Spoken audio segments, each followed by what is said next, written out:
Okay, as our brother come forward here, when I just saw his writings, it was so lovely, so wonderful. So, and he had asked to present it. So the brother is getting a chance to present something wonderful for all of us. What do you say? Right? And one of the things I do know about this brother is that he's a preacher. He's supposed to be a preacher and a soul winner, if you want to put it that way. Right? A preacher and a soul winner. So he's supposed to win people to Christ by preaching, by studying with him, and by singing with absolute humility. Amen. Amen. Okay? Because remember, all is we are nothing and God is everything. Amen? Not everything, but God is everything. Okay, a pleasant Sabbath teaching, everyone. Okay, you have to pay close attention. I'm going very quick because of the time allotted, so I have to go as fast as possible. But nevertheless, by the grace of God, we'll land safely, right? We'll get here. What I didn't, maybe not able to get through this evening, perhaps next Sabbath or so. I'm in no rush. Whenever time is available, I will make use of the opportunity. So as we are about to start, let us bow our head as we approach the throne of grace. Holy Yahweh, we thank you for this, your holy Sabbath day of rest. By your God, divinely blessed. It to us a sign shall be throughout earth and all eternity. We'll be keeping this day holy, dear Father. So we thank you, dear Lord. Be with each and every one here. And Lord, I pray, hide self this evening, dear Lord. And let your name be glorified, because at the end of the day, you are God and God alone. Throughout eternity, you will always be God. So be with me. May your Holy Spirit of truth speak through me and to me. Speak to me and through me, dear Lord, to the membership this evening. These mercies I ask with thanksgiving in Jesus' holy name. Amen and amen.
verse 1, which I'll exegete before I really get into the meat or body of the message.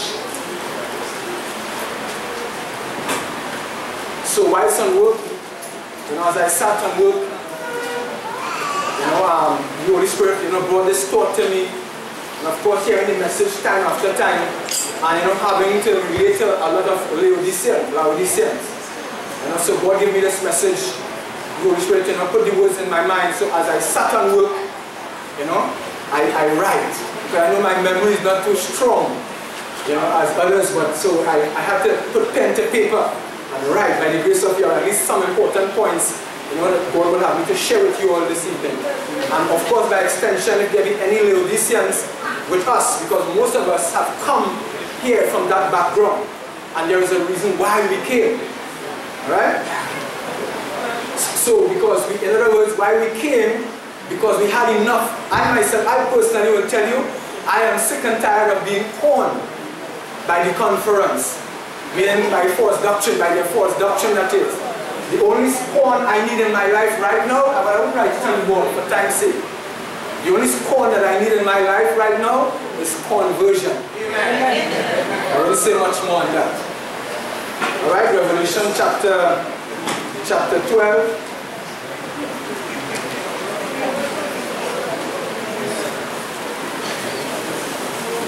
Alright, Revelation chapter 12, that's my scripture for study.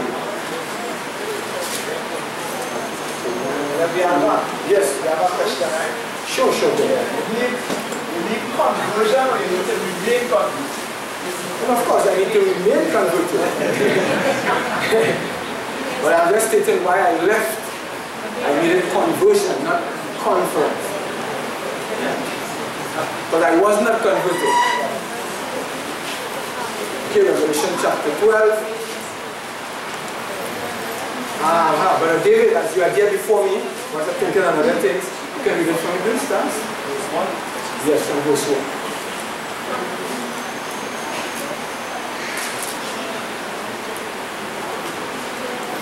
Revelation chapter 12, verse 1, it says, "And there appeared a great wonder in heaven, a woman clothed with the sun and the moon under her feet, and upon her head a crown of 12 stars." Amen. Thanks very much, my brother. Okay, so I'll exegete as the Holy Spirit give utterance quickly, right? "And there appeared a great wonder in heaven, a woman clothed with the sun and the moon under her feet, and upon her head a crown of 12 stars." Right? So we go to script. Thank you. Apologize. Right? The true church. The true church. As a discussion, right? The true church. Right. So if you look at Isaiah chapter 54, verse 5 and 6, let us see how the Bible identifies. So we know for sure, according to prophecy, what is the church? Or what is the mission also of the church? Right?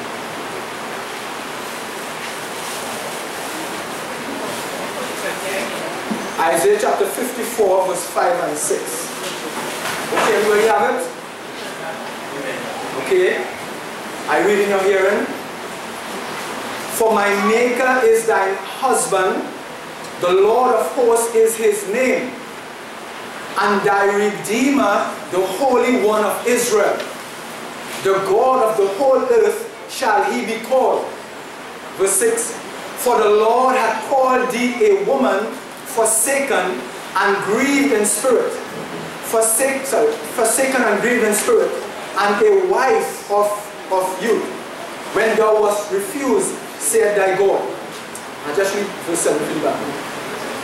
"For a small moment have I forsaken thee, but with great mercies will I gather thee." So of course it's referring to the church back then in the wilderness, right? But also it is also identifying, according to prophecy, when you talk about the woman, you know that if you're dealing with the true church, according to Revelation, of course it will be the church that is keeping the commandments of God. You know that for sure. Because the Bible says any other particular religion, if they claim to be following Christ and they speak not according to the law and the testimony, it is because, you know the reason or the answer, it is because there is no light in them. But we are here because by the grace of Yahweh, because there is much light here. That's why we are here today. Right? So woman, right? Woman represents the church of God. But of course, it will be a pure woman, having the pure gospel of Christ. Hence the reason identified as the pure church of God. Because you have the corrupt stream as well. You have the corrupt church. Alright? Jesus rightly says in Matthew chapter 7 and verse 21, you don't have to go there now, but for time's sake I'll just quote it. Right? He says, in that day when Christ will come, many will say, but Lord, having not cast out demons in your name, speaking in tongues, heal the sick, cleanse the leper, etc. And he will say to them, depart from me, I know you not. Why? You workers of iniquity. So all the worship that they were worshiping was all in vain. Why? Because they were teaching for doctrine, not the commandments of God, but rather the customs or traditions or theology of man learning, right? So, go back to Revelation chapter 12. Yeah, but it says that the woman, which we discovered from Isaiah 54 verse 6 and 7, the woman is the church, the pure church that is, right? And she was clothed with the sun and the moon under her feet. So you want to understand what this really means. And of course, I'm also speaking for those who are not quite familiar with prophecies, that, you know, the Holy Spirit, as you listen and you pay attention, not me, but the Holy Spirit will help your mind to understand, as He helped all of us. Alright? So the moon under our feet represents what? Let's see Malachi chapter 4 verse 2 and Isaiah chapter 61 and verse 10. Brother Kwame can help me read for me, for the church rather, Malachi chapter 4 verse 2. And Brother Ray, we have a powerful voice. You read Isaiah chapter 61 and verse 10 for us, right? Thank you, Brother Kwame. Go ahead. Malachi chapter 4 verse 2, and it says this: but unto you that fear my name shall the Son of Righteousness arise with healing in his wings, and he shall go forth and grow as calves of the storm. Amen, amen. Thank you very much. So we see here, according to the prophet Malachi, he's saying, but unto you that fear the name of Yahweh, and of course we all do fear the name of Yahweh, amen? Unto you that fear the name of Yahweh shall the Son of Righteousness. Right? So we know here the Son, remember, God always used natural things according to the powers, etc. God always used things in nature to teach spiritual truths, so that we can relate to. Right? Of course, you know, although you use the word S-U-N, but we know we're not speaking about, because to worship the Son will be to worship in creation. Right? So of course it doesn't mean the Son. Right? But not the S-U-N, but the S-O-N, which is Christ, the Son of God, the Son of Righteousness. Right? So the woman clothed with the Son is she has on Christ. Amen. Or the righteousness of Christ. It means therefore we are no longer Laodiceans, we are now Tusians. Amen. We are justified. We are converted, we are sanctified in the name of Yahweh. Alright? So thanks for reading that scripture, Brother Kwame and Brother Ray. Read Isaiah chapter 61 and verse 10. Isaiah 61 and verse 10. Is it from brethren? It says, I will greatly rejoice in Yahweh. My soul shall be joyful in my God. For he hath clothed me with the garments of salvation. He hath covered me with a robe of righteousness, as a bridegroom decketh himself with ornaments, and as a bride adorneth herself with the jewels.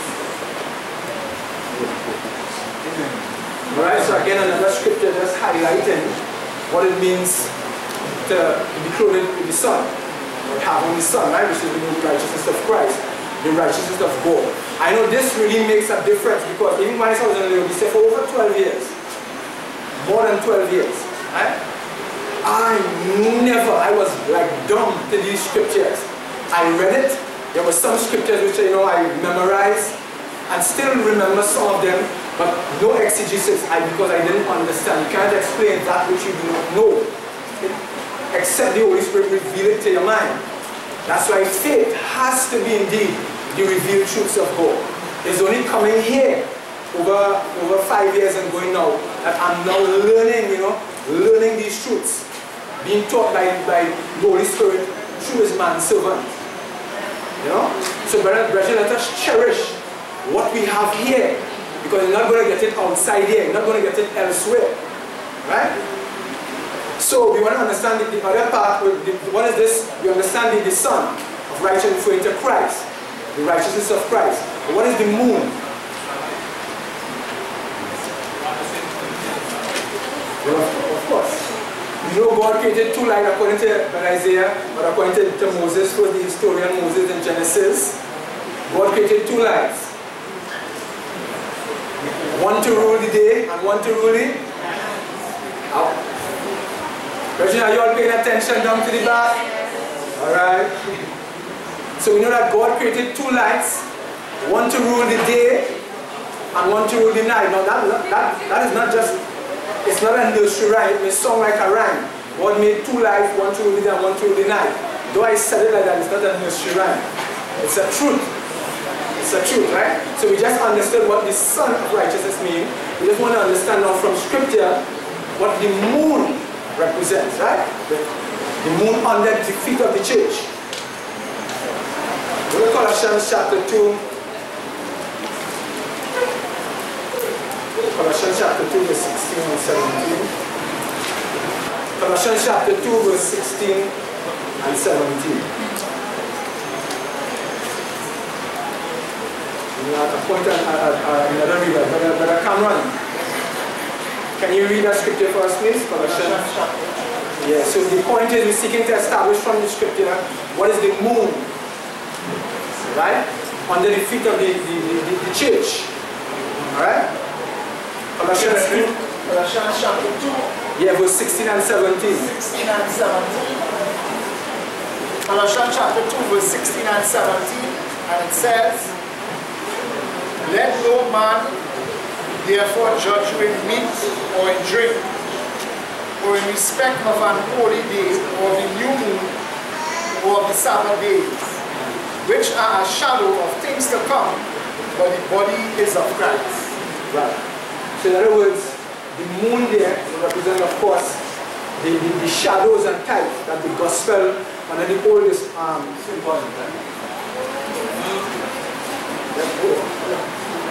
meaning to say, remember the church is built upon what?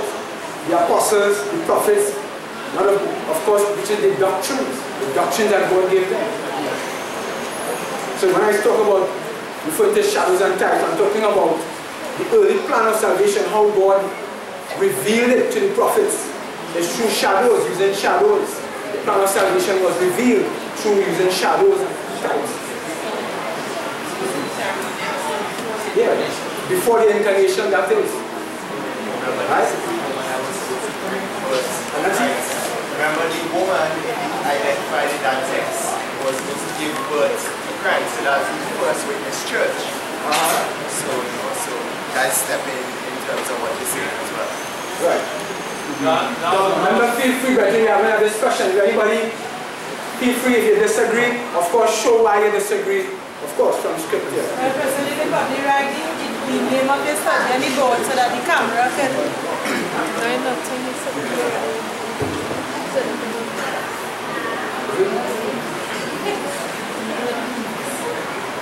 Alright, move back to the right properly.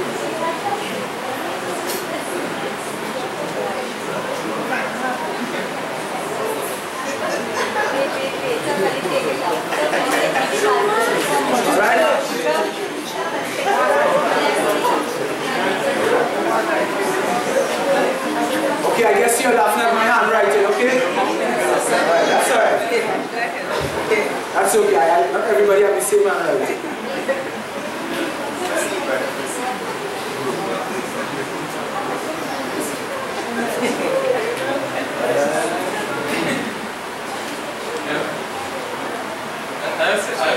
I was saying, we are the light and the world too. So Christ is the sun and righteousness, so the greater light. That means you be as a light, because Christ means you come out of it. And I light, thou shalt see light. Right? So the church should be the moon and Christ will be the sun. Amen. Amen. Yeah, but what is the church built upon? That's about Christ. The Son is our righteousness. You believe that's our life. All the greater life. Alright, so that's the point. That's the point I'm seeking to establish here, okay? But why not use the same text? Why not use the same text to establish the point? Because used in Genesis, you make two lights. Yeah. You make the light and the rest of the light. If you less than one solution and you see, you make types. Right. But that's really hard. But she's trying to establish it because the church built upon it. But she's standing upon it. Then we shall still. False witness, not just the type. And I understand. Thanks for the correction. I take it, right? See what this is. You can say over, but I will say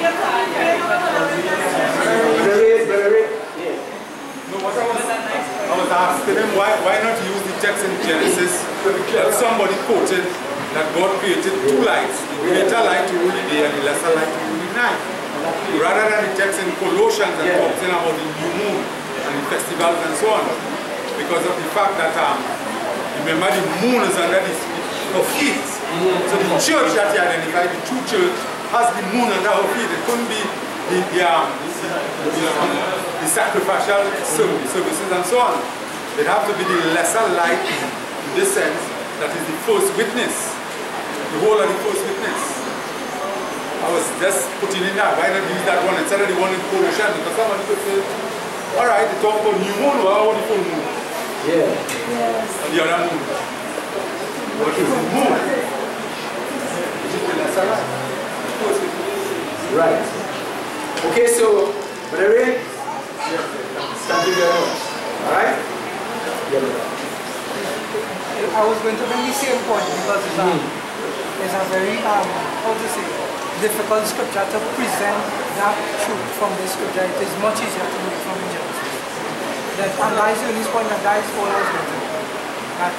Because when I read it, I didn't immediately catch it. I didn't immediately see it. And still, it is a little, how to say, a little battle with me to come to see it. Fair enough.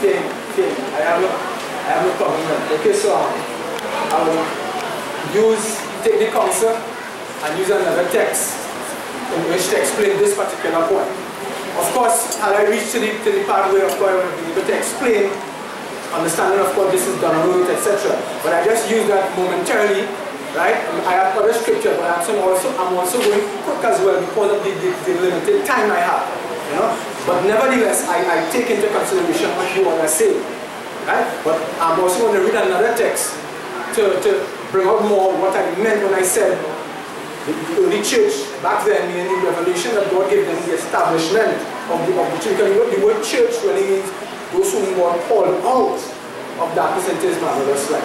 But we know in the time of Christ, he raised up the church, right? Matthew, Mark, Luke, and Luke. Yeah. I just want to ask that the brethren, when you're giving your contributions in front, we're hearing nothing in the back there. We're hearing nothing. I sit in right here and I didn't hear what you said about that here. Yeah, we're not hearing anything at all at all. Psalms 87. Psalms 89 and 37. That's what I'm going to talk about. Psalm 89 verse 37? Yes. I'll put it now. So I'm going to skip the verse that I have here. I'm going to use your verse, right? Better.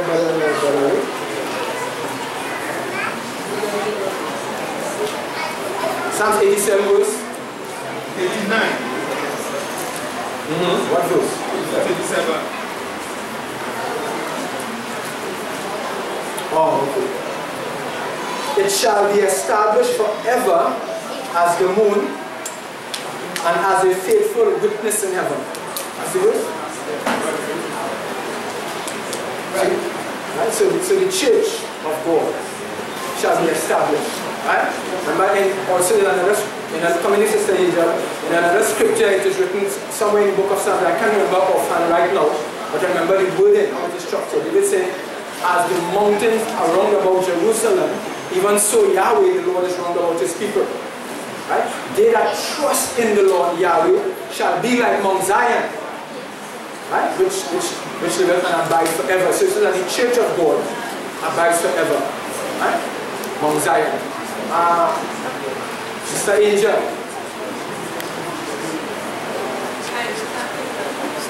I just want to share Isaiah chapter 60 and verse 1, right? So that Christ will be like this, right? Isaiah 60 verse 1. It says, "Arise, shine, for thy light is come, and thy glory of the Lord is risen upon thee." Then I read it verse 19 and 20.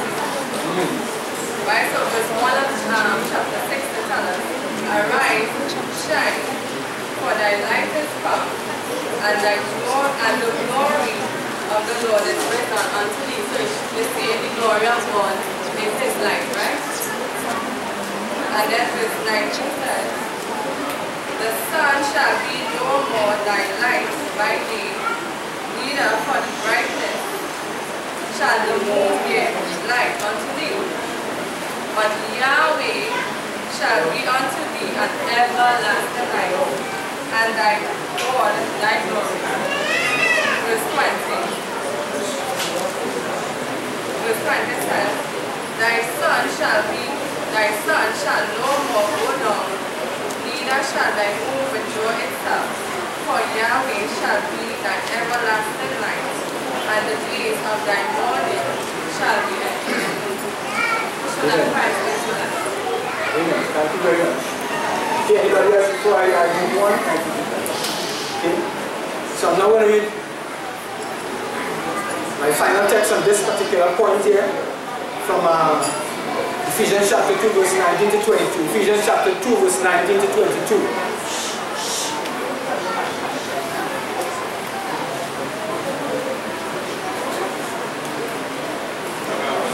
Why I said what I said earlier on.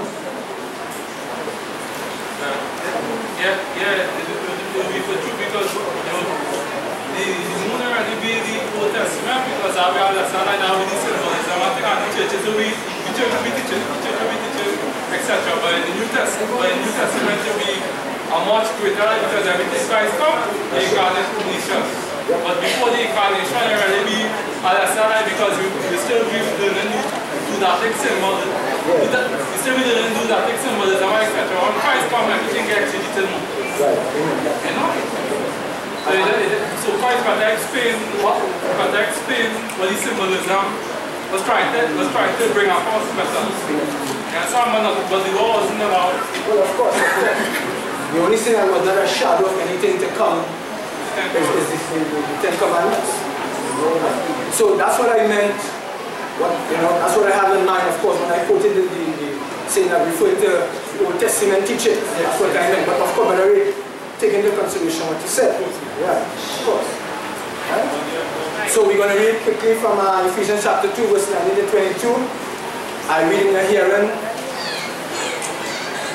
"Now therefore, you are no more strangers and foreigners, but fellow citizens with the saints, and of the household of God, and are built upon the foundation of the apostles and prophets, Jesus Christ himself being the chief cornerstone, in whom all the building fitly framed together groweth unto an holy temple in the Lord, in whom you also are building together for an habitation of God through the Spirit." And we know that is the Spirit of truth. Right? When He, the Spirit of truth, is coming, He will guide us into all truth. So earlier when I made mention of the types and symbols, of course, context, that's what I was referring to. But of course, this text also will bring it up, of course, much clearer, showing that even back then, with Abraham and because for the all in Hebrews 11, Paul mentioned that these all having died in the faith, right? Which means the foundation, of course, had to be Christ Jesus and his doctrine or teaching, right? Okay, so I now move on quickly. I'm okay with 10 minutes here. All right. So, today, any church or religion, any church that has a mixture of truth and error cannot And I place emphasis on the word cannot.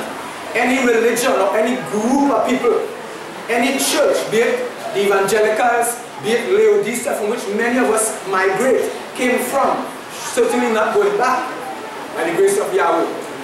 Right? Is mixing on this, and you know, the thing that is insulting about this, on the Sabbath day, they're bringing their errors on the Sabbath day. Right? Thank you very much. And you know, as I said that, just the other day, I was having a conversation with a Seventh-day Adventist who happens to be working on UV campus with me. And for the time I started to talk to him, he put up a guard. Because that's what they poison your mind with. Put up a guard, I find there's something like a two-seer, you know. Them offshoot and then. I say, yes. I say, but listen. I say, but what am I saying? Don't study I'm a two-seer or an offshoot. I know they poison your mind with that. I was there too, they poison my mind the same way. They say when they meet those two-seer, don't even listen to them. But the scripture says, how can you judge a man without giving him a fair trial? I'm talking about the justice of God. And the law promotes the justice of God. So you cannot judge a person without giving them a fair trial. And I thank God that I went through the justice process and I searched the scriptures to see these things already so. If what two-seer was teaching was really the truth. And I have no regrets, brethren, from over 6 years ago to now. I have no regrets. Because it is the truth that has brought me here today, for which I am thankful by the grace of Yahweh. You see? So no movement or church or group of people, once you're teaching truth mixed with error, you cannot be identified according to the word of God, which is true. You cannot be identified as the true church of God. Because Jesus says, I am the way, the truth, and the life. Right? Jesus has no communion with lies or error.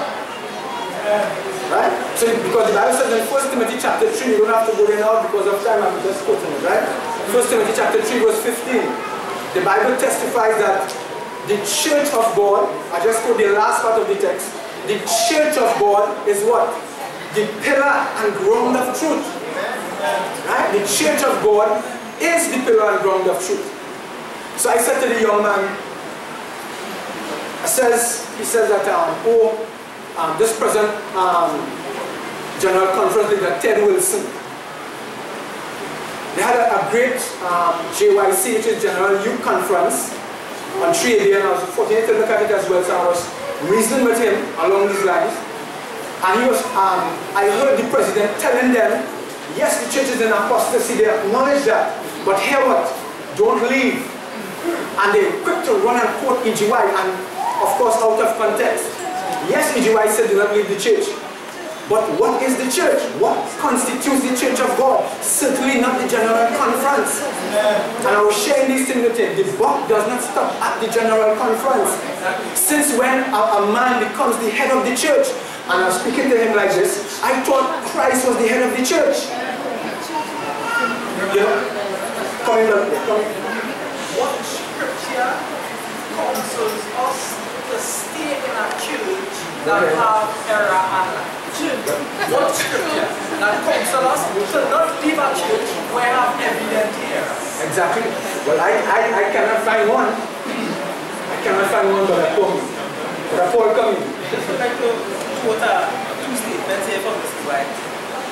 Present Sabbath and give Same for you.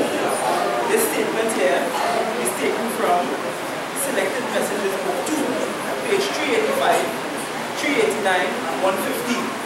To get to the word Myron's writing, right? It says here, what makes a Seventh-day Adventist is not affiliation with the General Conference or South Caribbean Conference of Seventh-day Adventists. She goes on. The name does not belong to them. The name belongs to those that have the faith or principles of Adventism.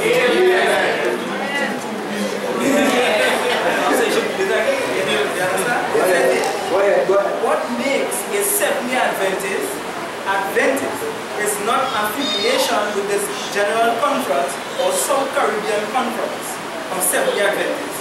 The name does not belong to them. The name belongs to those who have the faith or principles of Adventism.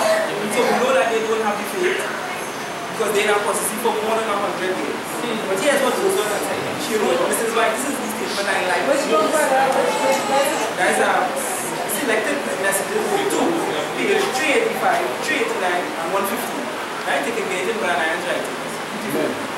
But what the statement I like most of all is this statement here. Mrs. White identified what is the true religion. Here's what she said. The true religion, the only religion of the Bible that teaches forgiveness of sins only through the merits of a crucified and risen Savior, that advocates righteousness by faith of the Son of God, has been slighted, spoken against, and ridiculed, and rejected. It has been denounced as leading to enthusiasm and fanaticism. But what is the center word of enthusiasm? Enthusiasm. Amen. Thank you, Brother Paul, for that beautiful but powerful quotation. Right? So I was sharing with the Seventh-day Adventist young man. Look, then if E.G. White remain in the church, then she is deceiving you. I said, then she is deceiving you. Hold on, she is deceiving you. Because I'm referring to another quotation. I said, when you have the time, when you go home, go to Last Day Events chapter 4, right? That most of us are familiar with. And a portion of that chapter there, E.G. White is saying in her own words, she says concerning the, and of course you understand the prophecy from Revelation chapter 3 concerning the Laodicea condition, which is lukewarm. Right? She said that concerning the Laodicea church, God is not in her midst. So you better draw back. Thank God you not no drain close by, you might have fell in. I'm going to call LHA to pull him out. But nevertheless, you know, he drew back. He said, you know, we get a quotation from, I said, Last Day Events, chapter 4. And so he wrote it down quickly. He said, when I go home, first time I hear this quotation. So I said, when you go home, make sure you read it. Because why would she say in one place, yes, the church in apostasy, but don't leave the church. But in another writing, she says, concerning the Laodicea church, God is not in her midst. So then I asked him, I said, I have a question to you. If God is not in the midst of the church because of sin and apostasy, then what are you following? So he stopped, well, of course he didn't answer. He stopped and he started thinking, and he started to say, anyhow, I see where you're going with this, but don't feel like coming to your church. And I said, I never invited you.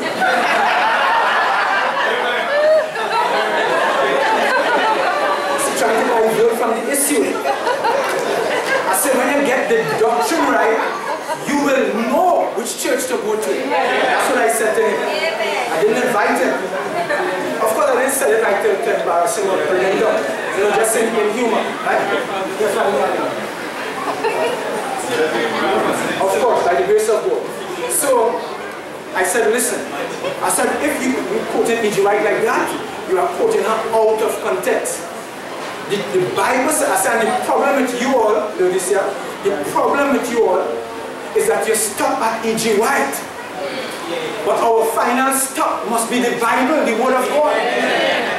Because the Bible says no lies of the truth. And of course, and the whole problem is fighting sin-freeness.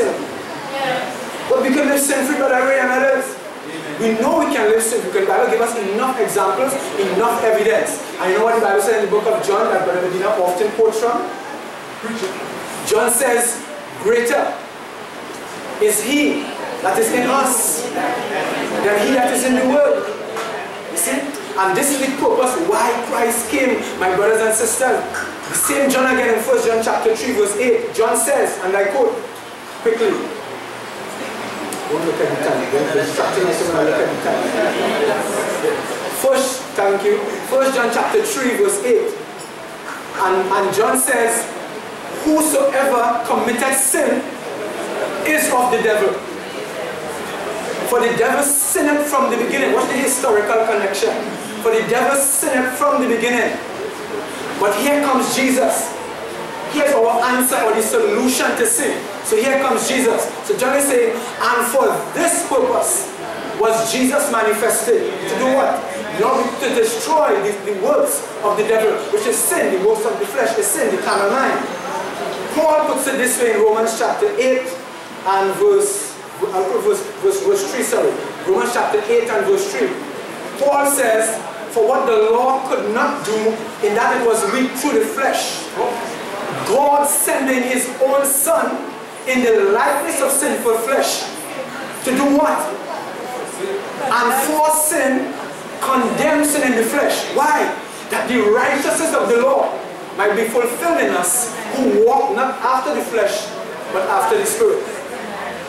You see? So this is clear scriptures identifying the true church of God. And this is the reason why Christ came on earth, to establish the true church of God. Amen. See? So I keep reasoning with the brother, and I say, brother, go back and study. Don't stop at E.G. White. She herself said that her writing is the lesser light pointing to the greater light, which is the word of God. And in thy light we shall see light. Amen. Alright? So even E.G. White has said, didn't just stop at, based on her experience in prophecy as God gave her. She always referred to it is written, the word of God. And this is, it is in the written word we'll have victory over sin. Alright?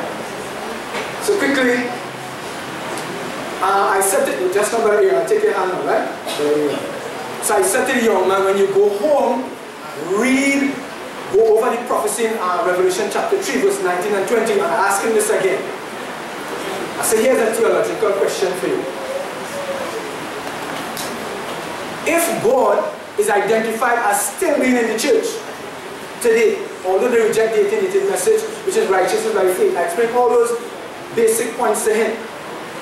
I said, why is the prophecy saying, look, the prophecy in verse 20 saying, Christ is saying, he's knocking at the door. Behold, behold, look, I'm at your door. I stand at the door and I'm knocking.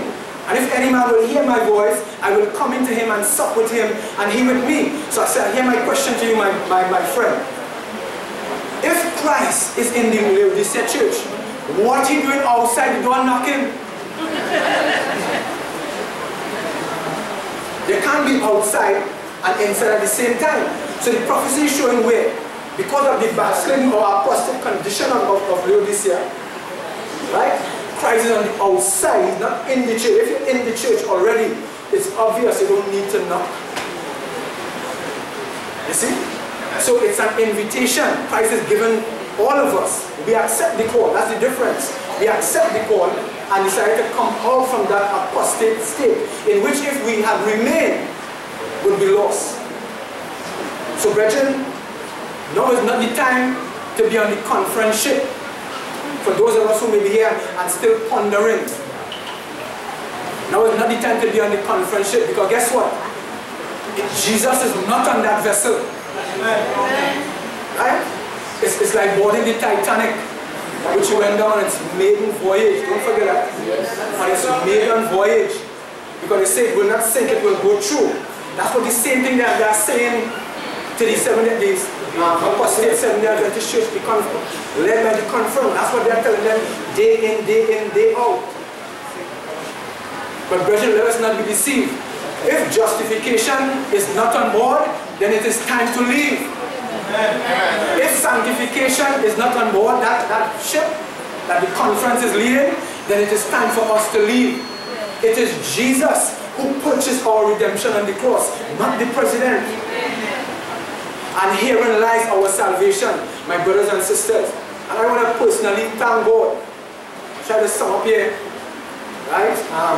I'm really even going into my notes. Nevertheless, I know the goodly servant of God, probably next week or whenever, I'm in no rush, I will present the body of the study to you, alright? But by the grace of Yahweh, I will allow Brother Aaron wanted to say something before I go on and forget you. One Brother Aaron. Grace of peace, brethren. Pastor Mason, one of the last statement that the Adventist Church saying that they must not leave. But Mrs. White in one of her writings, in early writings, chapter 16, take note, she says, a preparation for the end. We are living in the end, and this is what she had to say about the Adventist Church. the Lord showed me that a great is chapter 16. It says, the Lord showed me that a great work must be done for his people before they could stand in the battle in the day of the Lord. I was pointed to those who claim to be Adventists but who reject the present truth. I saw that they were crumbling and that the hand of the Lord was in their midst to divide and to scatter them. Now in the gathering time, so that the precious jewels among them who have formerly been deceived may have their eyes open to see the true state. And that is the Adventist Church, there is in apostasy. But those who have eyes will see. And she said this for them. And now, when the truth is presented to them by the Lord's messengers, who is Tusia, right? They are prepared to listen and to see its beauty and harmony, and to leave their former associates and errors, and embrace the precious truths and stand where they can define the position, the doctrine position of the Adventist Church. They cannot stand in the errors that is to come. But this is why I say they must leave. They leave the former associates and the errors and stand with the truth which we have today. Amen. Thank you, Brother Aaron. I just want to quickly let's give a little some information here concerning what's going on presently in the Adventist Church. You know, most time we spend a lot of time talking about evangelicals and other churches. Nothing's wrong with that. But you see, the problem with them, why they spend time talking about other churches, they are not taking an inventory look within themselves. That's the problem. Right? So look at some of the things that they are involved in presently for over the years. So they're going deeper and deeper into apostasy. Of course, one of the things that Brother Medina would have already mentioned, but just quickly in passing, you know about the marrying of the lesbian couple and all these things, right? LGBT as they call the movement. Well, I'm sorry, let's have LGBT here. Of course, Adventists. Adventists, also they have, not too long they married a lesbian couple that was baptized in a church known as the Chico SDA Church. Yes. Right? Also the SDA General Conference appointed also a first transgendered elder in Hollywood. Imagine that. Right? So you see, and it is because of apostasy. Had they heed the warnings of EGY, and that's the reason. As a matter of fact, they didn't even understand why I have all these testimonies. The books, that is, they have them and they're not reading them. They sell them in ABC bookstores and other parts of the world, but they're not reading them, and that's the problem. Right? In order to unite with the true Church of Christ on earth, which God has raised up, which we are part of that true General Assembly, right? You must come out of false doctrine, you must come out of false religion, you must leave all error behind and accept only the truths of Christ. That's why in the book of Ephesians, Paul identifying the Church of God, he used a marriage example. He said the husband ought to love the wife, vice versa, and the wife ought to love the husband as Christ loved the church and gave himself for it. And he wanted to say, I speak a mystery of concerning Christ and the church. Right? So in order to cleave to your wife, you must leave home, your family, that is.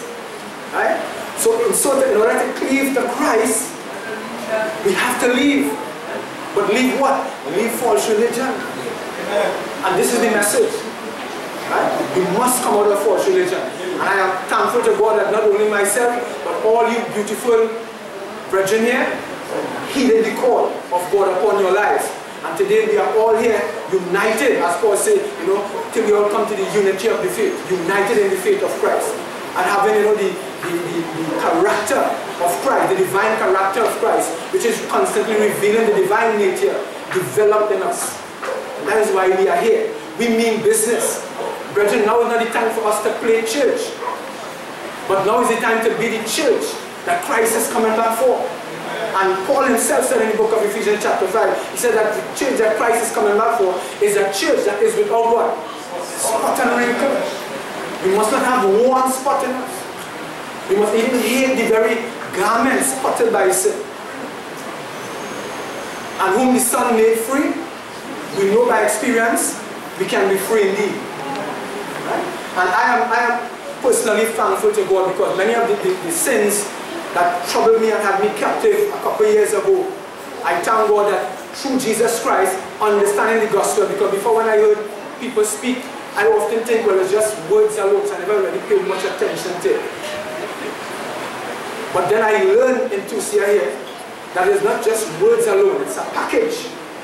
So because the Bible says, Paul says, in the gospel is the righteousness of God being revealed.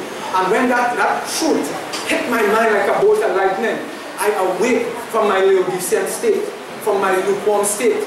And truly now I can say I'm alive in God's righteousness through Christ Jesus our Lord. And then I begin to understand the truth as it is revealed in the scripture. Sorry if I wasn't looking at the corner. Sure. Come to brother. Scriptures be familiar with. Right? John chapter 8 verse 32, right? Is that familiar scripture? Understand. Alright. John chapter 8 and verse 32. Right? And it says this. And ye shall know the truth, and the truth shall make you free. And we know here, this freedom that the truth accomplishes in us is sin freeness, right? Freedom from sin. So no church that has error could produce sin freeness in our person, virgin. That's right. You know, and the next text is 1 John chapter 4 and verse 17. And you know, as Brother Ray quoted this morning, it is appointed unto man to die once, and after that, the judgment. You understand? So all of us have to face the judgment. But what is our assurance in the judgment? Right? 1 John chapter 4 verse 17, it says this. Herein is our love made perfect, that we may have boldness in the day of judgment. Why? Because as he is without sin, so are we in this world. Amen. So sin freeness is what gives us our assurance of boldness in the judgment. Amen. And no church that has error with a little sprinkling of light could produce sin freeness in an individual. You know, so we are not commissioned by the scriptures to stay in an organization called Seventh-day Adventists that error is in the midst, virgin. We are not commissioned in scripture to do that. You know, and actually, virgin, yesterday, Sister Shaki had posted something in the group with a pastor Baldwin in Jamaica, a former Adventist pastor who gave up the Sabbath, give up the investigative judgment. He was in the Adventist church for 50 years. I look at the whole program. And if you see this man's mind is just destroyed, and what he is doing is attacking what makes a Seventh-day Adventist a Seventh-day Adventist. He's attacking all those principles and claiming that we are following the pioneers, and that is tradition we are following. To believe in using texts to prove that the law is to be kept, using text to prove that the Sabbath is to be kept, he said that is following tradition. You know, check it out, brethren. When you look at the man's state and what the man also said, you see a lot of the pastors in the Adventist movement know, this is what he claimed, knows that the Sabbath is not binding upon men to give. He said, he is actually saying the pastors is actually lying to the people by not telling them they don't have to keep the Sabbath, and he's being the one to stand out, to say it all bold, and he leave the church. Look at the virgin, Pastor Baldwin. Check it out. Horrible and religious hardcore. a big conference to deal with that at 4 o'clock, to deal with that where Adventists will be coming to challenge him on his positions and so on. Write a whole book. I will try and see if I can. Very good, very good. Good information. Thanks for the call. Yes, but I was pricked when you talk about this thing about this marriage of lesbian and LGBT.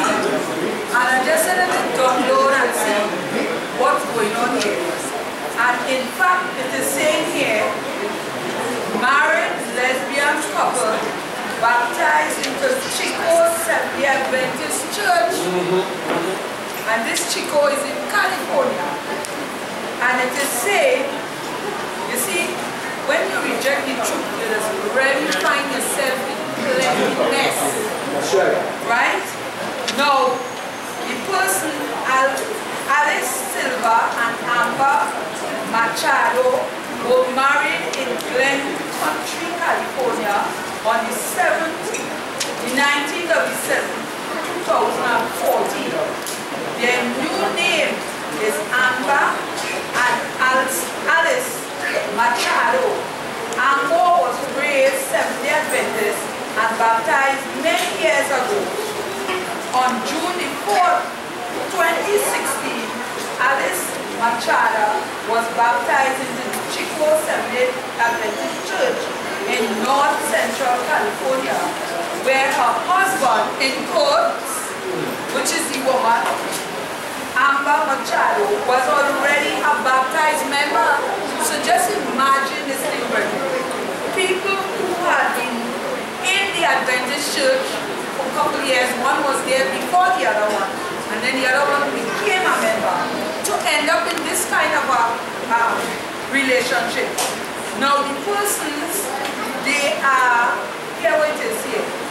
It says, Alice was baptized at Chico Church by Ginger Hacks Howard, a former associate professor at La Sierra Earth Conference to promote environmentalism and gender justice.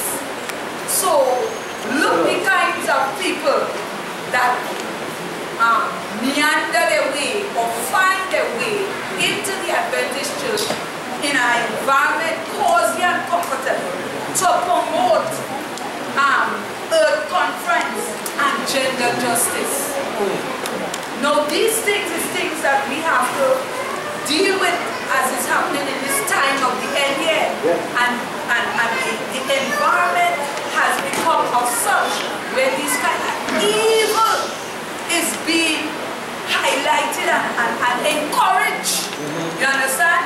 And in such a camp, there's where the mind of Satan is, because these people who are promoting this agenda.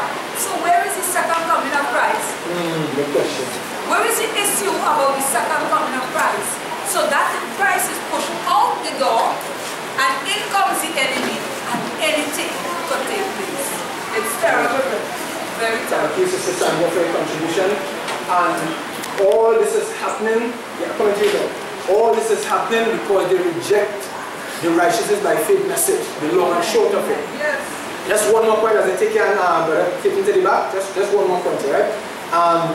And to add also insult to injury. And remember, as I just said, all of these things are happening and it's getting worse day by day because of their rejection of the 1888 message, which is righteousness by faith. Which message, thank God, and we accepted the righteousness by faith message, right? So what they are doing right now, since Neil Wilson, since in 1917, I'm saying he's the father of this president, Ted Wilson, who's the president of the conference right now. Neil Wilson, the North American division of the General Conference adopted an abortion decree. An abortion decree, right? So here are some of one of the facts here. As to the number of participants in the pastors, there are some, one or two of course, who protest against abortion, supply the figure of 1,494. So in the space of 7 years, from 1975 to 1982, space of 7 years, And of course it continued until today. The hospital in Washington, Seventh-day Adventist Laodicea Hospital, it's not us, right? Are committing abortion and making millions of dollars from it. So imagine they have gone so far. Not just accepting LGBT and all these things, but even commit, yes, the hospital are committing abortion. I said that to the Adventist guy and he was like, he said, but no, he said, I doubt that. I said, if you doubt it, no problem, but go and research, I'm giving you the facts. So one time research and he came back to me and said, brother, you know, now every day he sees me, he have a question to ask me concerning the doctrine of Tuesday. So little by little, the Holy Spirit, through the truths of Jesus Christ, that we accept righteousness by faith, is now working on his mind. Every day, once I see him, every time you see me, sometimes I do like if I ain't see him, I see him. Sometimes I do like if I ain't see him. You see, sometimes you have to leave people see they are interested in the truth. You always have to go chasing after them. So I saw him, I do like if I ain't see him, I put my head straight, but I pull. And he would go, hey, brother. I mean, he really mean it this time. Before saying like, I know you're going with this and I ain't coming to all the church, all this offshoot. As well as brother, if being the truth needs to be an offshoot, then so be it.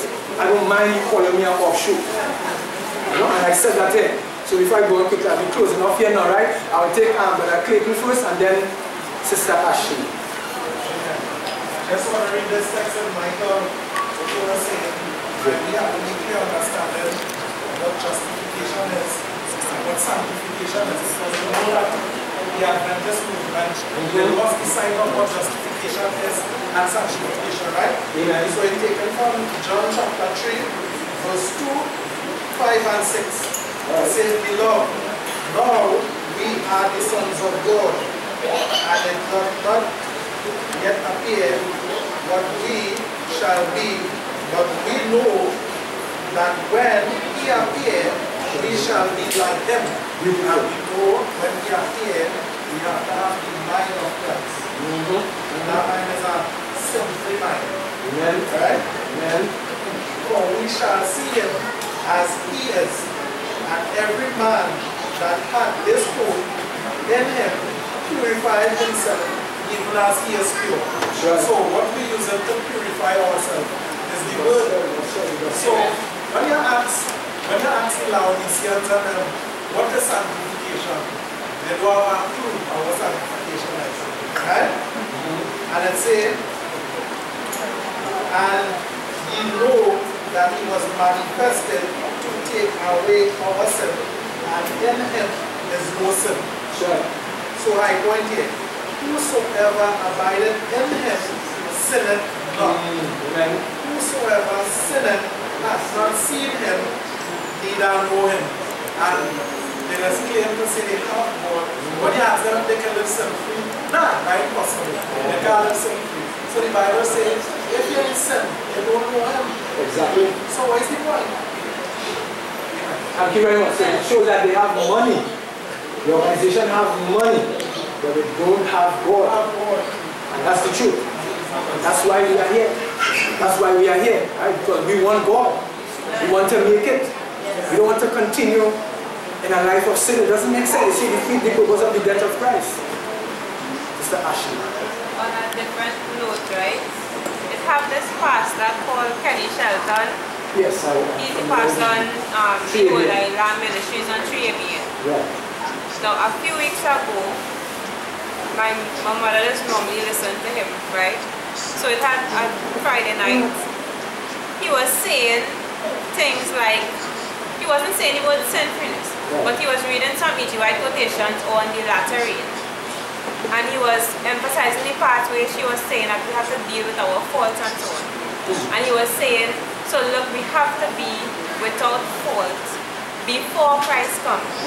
And all the texts we quote showing sinfulness, Romans 6, 1 John 9, these texts.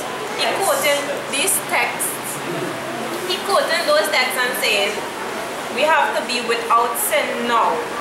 And he actually talked about Zechariah and he showed we we have to have the righteousness of God.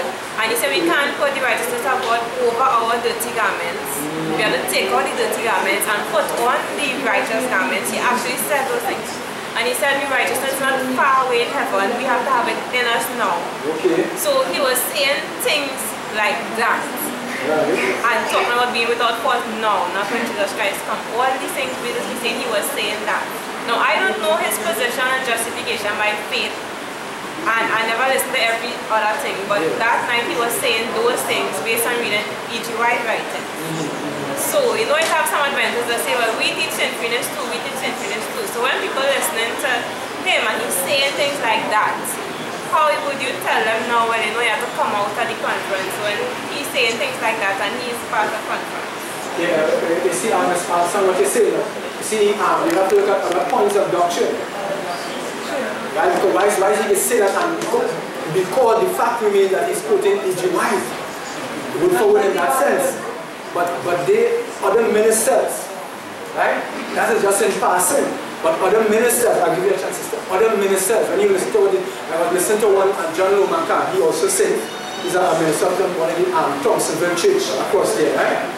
And he was saying to that, before he making an illustration, right, of holiness and so on. He said, why there is not a perfect church on the earth, and he preaches on the same program, Century again, right? And in their crusades and so on. I listened to him say, and it was a Sabbath night too. So on a Friday preparation, listen to what he was saying. I'll just quote him in short. This is what he was saying. He says he go through his message, he's saying this. There is not a perfect church. You cannot find, you will not and cannot find a perfect church on the earth. He said, what is perfect? And he pointed to the building, you know, or wherever the building where they worship in. Yeah, water, wall, carpet, and tiles, and different. So you refer to these things. Say, look at the church building. That is perfect. But you wouldn't find, as regards holiness and all these things, you wouldn't find a church living holy or living sinful. That would only happen until Christ comes. And Kenny Shelton is there. I think he's one of the president of that running 3ABN there. And he was present when Pastor Makan was saying these things. They say one or two others there too, they don't believe in sinfulness either. Exactly. Because when they listen to them, they believe that they cannot be sinful. When they listen to them in their conversation, they don't believe that. So even though they might say it, sometimes they don't believe it as a truth. Right. And how I can show that to Sister Ashley is, if you look at it, they could say that yes, but then until they remove community studies, they must also remove what Nicholas P. Miller, the lawyer, what Marvin Moore, and the other gentleman who Brother Medina quoted, very helping. Thank you very much. George and I, one of the prominent historian in the Adventist Church, and in the book he writes, I used to be perfect. So you see that they're not interested in perfection. For example, you could think about writing a book, I used to be perfect. So now one they can give it up. They don't understand. So even their theological books and seminars, they're still teaching these errors. And Brother Preston, what we have to recognize too is that 3ABN was formed as a television station apart from the General Conference. Now, the General Conference there is infiltrating them. Because sometimes the General Conference presidents, they sometimes come there on the program itself. Right. You know? Okay, so again, other members confirming what we're discussing, right? Sister Nini, before I forget you. I actually answered when you asked me the concept of justification. Because I heard Stephen Gore, he said, sin-free. When they hear him on justification, he can declare righteous. When they are presented that under sanctification, you are declared righteous, but under sanctification, you are to be sin-free. So really and truly, you have to look at the doctrine of how God making a citizen. Right? So that he himself comes and dwells in your heart by faith, and that takes away our sins. I know the thank you studies, I know the ironic thing about these ministers. They are telling us that this righteousness is not literally in you, It is accounting heaven in books then, accounting heaven. But you know, their money from the tithes and offering in the bank. And I'm still processing that report. You know why they put the money on somebody else's account? Well, it's my money, but it's going to be others account to some other minister account. They're smart, they wouldn't do that. So you see, they are playing games with our salvation. Maybe come across a bit humorous, but I can't find other words to bring it across. But in reality, this is what is happening. So the righteousness of God is supposed to justify us and keep us holding on to true Adventism. They let go of it completely. And they're coming on the Sabbath to preach a false justification. Brethren, you will have no part of it, which is flattering. And if I remember carefully, David says in Psalm chapter 12, verse 3, David said, the Lord shall cut off all flattering lips, and the tongue that speaketh proud things, which will be no flattery, is false doctrine, according to the prophecy in Daniel chapter 11, verse 43, somewhere thereabout. I can't remember a lot of things. But thank God, Sister Gregory.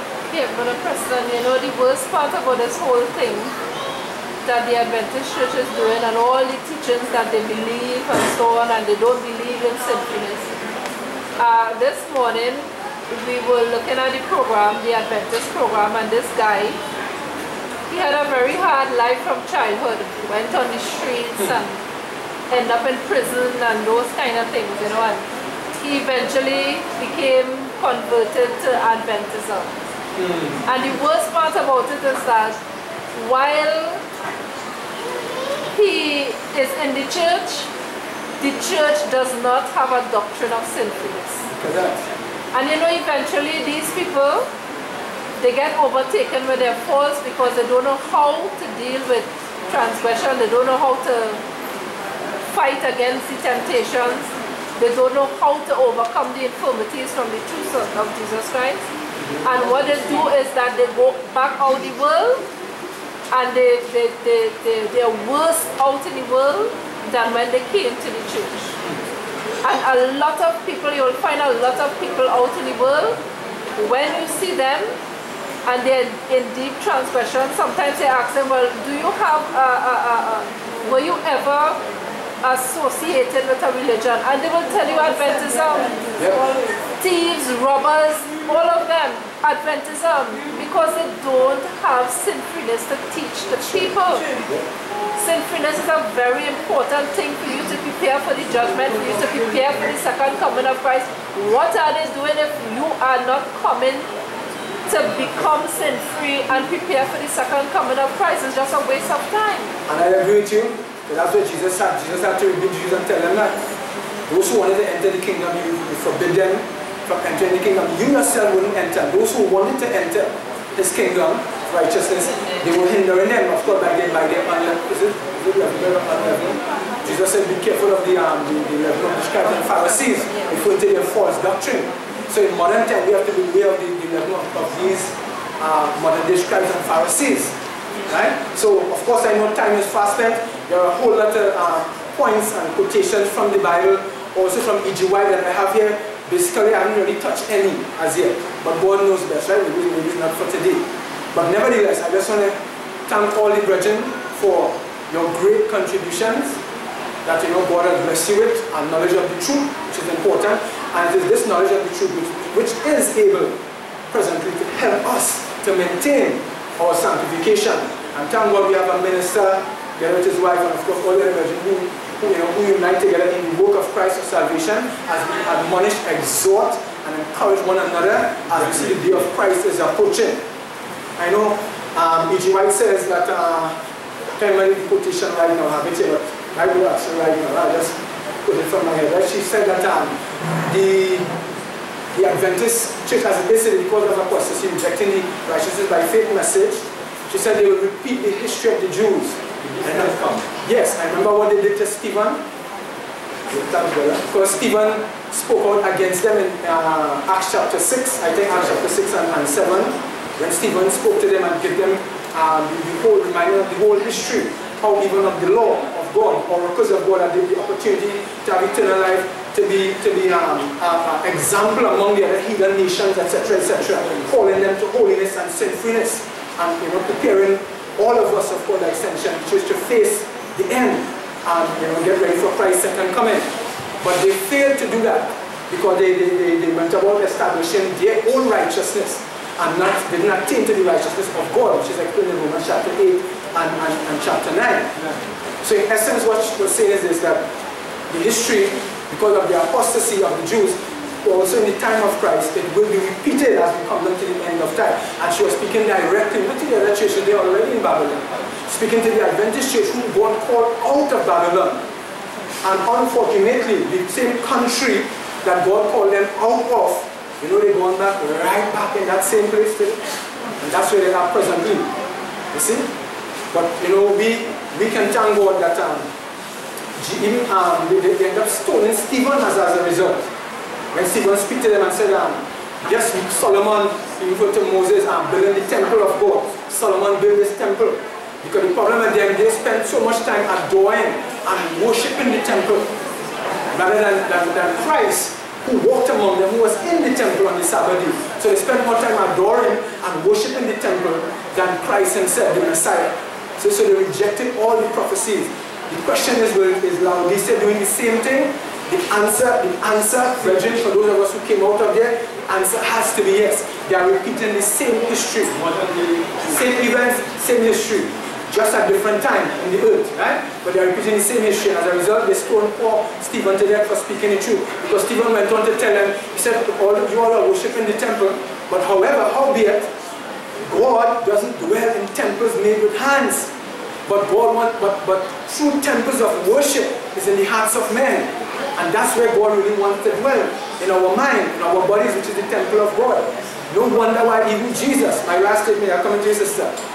Jesus said in Matthew chapter 24, Jesus now left the temple, now came out of church, Sabbath, and the Bible, Matthew records as Jesus went out of the temple and departed unto the Mount of Olives. His disciples came unto him privately and showing him the buildings of the temple. And what did Jesus say to them? Jesus says, he prophesied to them. He said, you see these stones, these things here? He said, there shall not be left here one stone upon another that shall not be thrown down. And we know the prophecy down to AD 40. Sorry, AD 70, when the Roman army came and the temple was literally destroyed. So as Jesus prophesied to them, and why did it happen? Because of their rejection of the righteousness by faith message. Same thing. Because the righteousness by faith message. So that's what Christ came to do. So that once we accept the truths of Christ and we are justified, now the righteousness of the law can be fulfilled in us, who walk not after the flesh but after the Spirit. So this was the problem of Judaism, which is the problem of Laodicea today. So brethren, by the grace of God, let us not repeat this same mistake over and over. Lest the words of Christ, as was pronounced to them, be pronounced on us. No wonder why Jesus had to say, looked at them and said, oh Jerusalem, Jerusalem, thou that stonest and killest all the prophets that are sent unto you. How often would I have gathered you as a hen gathers her chicks, and you would not? You would not come to me that you might have life. He said, but no, your house is left unto you desolate. That's what Israel was saying. Because of apostasy, Laodicea is left desolate. Only if they repent. But outside of that, and they might as well repent now and avoid the rush later. It's true. I just want to share that when I was coming out of the church, we come back to him, inquire what's going on and bring our parents and all these things. So I was telling them, I said, the apostasy that going on in the church, people high up in conference, who have around something like top positions in entering the books or whatever they're reading. These people believe in homosexuality and they don't have a problem with it, and they're propagating it. So would you, seeing all these things, would you say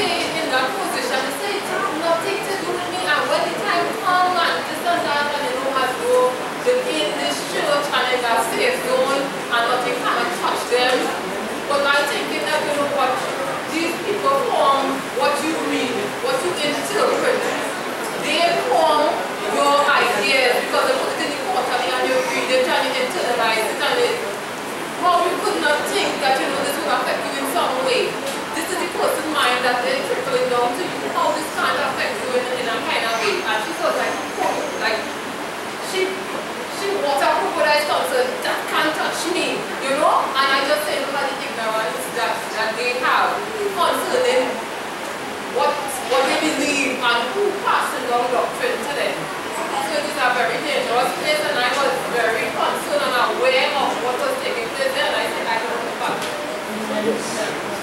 And you know, recently I found out, and we saw a little research here, found out that over 500 million of the tithes and offering money, right?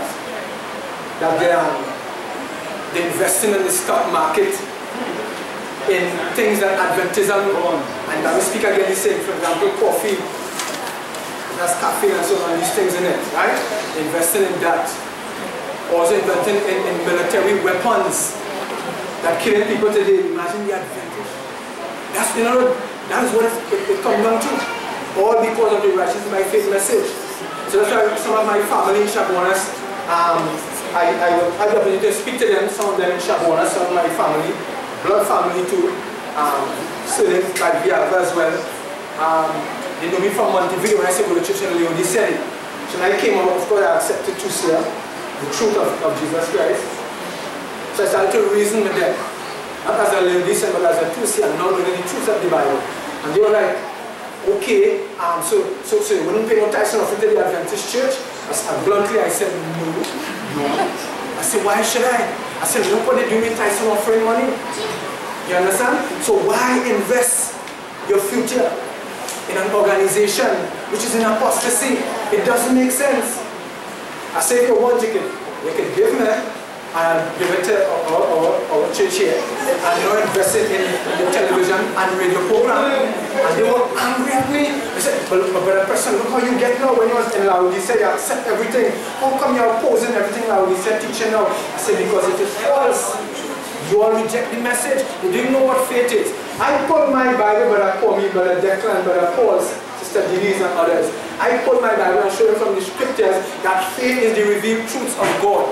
About 8 of them were present, that including the elder of the church and other academic teachers. They went and pulled a man's dictionary to show faith is believing, hoping, trusting. I said, before the dictionary was the word of God.